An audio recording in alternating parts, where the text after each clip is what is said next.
Hello, photographers. All right, we had a fun photo shoot at the skate park on Friday. Now what we're going to try to do is find our strongest photos and edit those photos. So likely, we were shooting in continuous. You have a whole bunch of photos. A bunch of them are not going to work out, and maybe a few are. So here's mine. I was playing with panning.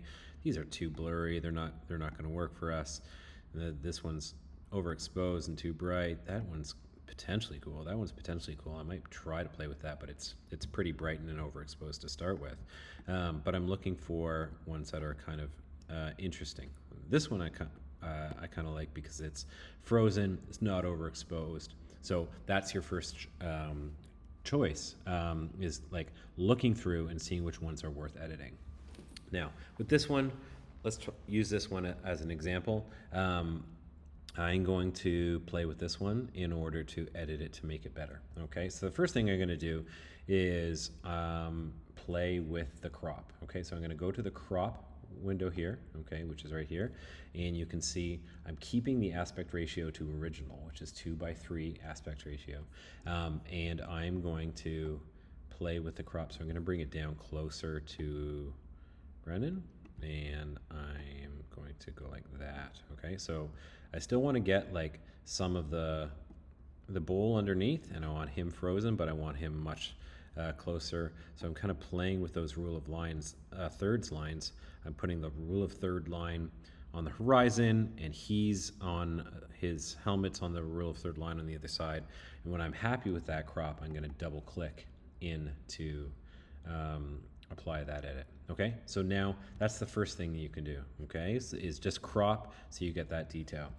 And then the other thing you can do is go into your mask, all right, which is the this panel right here, and apply some of the edits. So if the sky is a little bit too bright, you can create a mask, and it can auto kind of generate where it reads the sky, and then bring the exposure down just a little bit, deepen the sky. Don't go crazy. Okay, you can see that the mask, you just want to like a little bit of, especially if it's way bright. Okay, you can bring that down. The other thing I'd like to do is deepen the shadows here on the bowl itself. So I'm going to create another mask here, and I'm going to use, say, a linear gradient. I'm going to drag that linear gradient up to cover the shadow part of the bowl in the skate park, and again I'm going to bring that down to deepen that shadow so it's a little bit more dramatic. Okay, so there we go. So I've got, it's deeper, it's more cropped and whatnot. Now there's another feature that you can play with that is an AI editing feature that they've now added to Lightroom that you can play with. It isn't always perfect, so sometimes it doesn't work, but let's give it a try anyway. Okay, so I'm going to get out of my masking, and I'm going to go back to my edit panel over here. Okay, and this edit is called lens blur, and it's right near the bottom here. Okay, so it's called lens blur here, and what it does is it uses AI to analyze the photo to determine what's up close and what's in the background. Okay, so let's give it a try.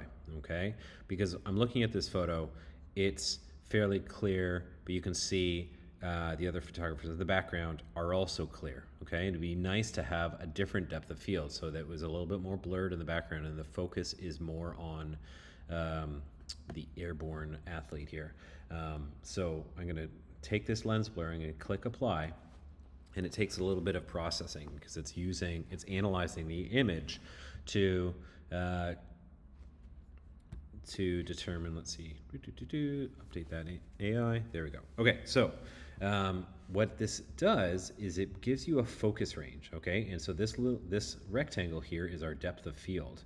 And so what it's doing is it's determining what's in focus and what's not. So if I shift this away,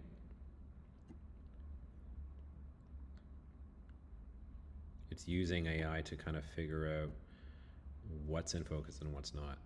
Okay, now you'll notice that it kind of messes up the focal point a little bit. If I bring it right to the front, okay, you'll notice that like even the skater is totally out of focus, and sometimes it needs to do that updating, but the bowl right up close is in focus, but we don't want that. Okay, so we want to see if we can get him in focus, the background blurry.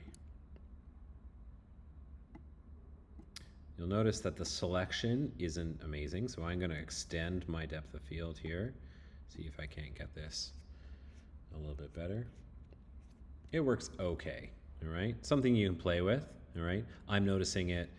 You can see the background is blurred, but also I'm also noticing some glitches here that you would have to go in here to fix up, all right? So you can see the tree under his arm there isn't quite the selection. The AI didn't grab that selection, and you're getting some weird glitches in his leg there, where part of his leg is totally in focus and the back of it is not in focus. So it doesn't always work perfectly, but it's something to play with, all right? I don't actually love that, so I'm going to not apply it anymore, all right? Because I still think it's a nice image as is without that AI. But something to try and something to play with. Okay, so give that a try and see cropping. Use that masking to darken and deepen certain areas as needed. Play with the lens blur. Maybe sometimes it's going to work for you. It's a new feature that they've just added. All right, give it a try.